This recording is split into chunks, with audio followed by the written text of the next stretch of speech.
এখন আমরা জানব বিশ্বনবী মুহাম্মদুর রাসূলুল্লাহ সাল্লাল্লাহু আলাইহি সাল্লামের হাদিস মতে সবচেয়ে বেশি কৃপণ কোন মানুষ আর কোন মানুষ সবচেয়ে বেশি অকর্মা এ বিষয়ে আমরা জানব নবীজির একটি হাদিস থেকে।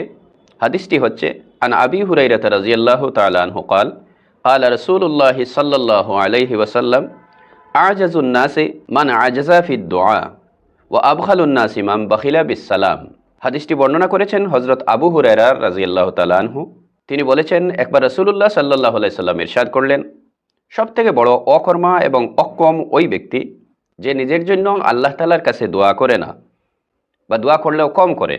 আর সবথেকে বড় কৃপণ ব্যক্তি হচ্ছে ওই মানুষটি যে সালামে কৃপণতা করে, অর্থাৎ সে কাউকে সালাম করে না, যে ইচ্ছে করে কাউকে সালাম করে না, সে হচ্ছে কৃপণ ব্যক্তি।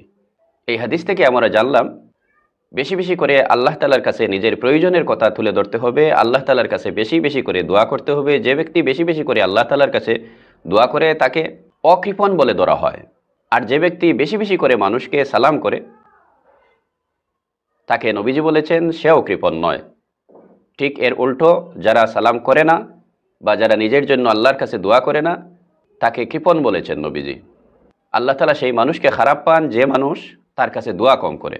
যত বেশি আল্লাহর কাছে দোয়া করা হয়, যে বান্দা যত বেশি তার কাছে দোয়া করবে, আল্লাহ তাআলা সেই বান্দাকে তত বেশি ভালোবাসেন।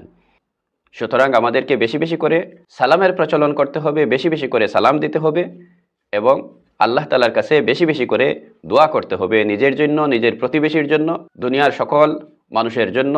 আমরা আল্লাহ তাআলার কাছে যেন বেশি বেশি করে দোয়া করতে পারি, এই আমল করার তৌফিক আল্লাহ তাআলা আপনাকে, আমাকে এবং সবাইকে দান করুন। আমিন।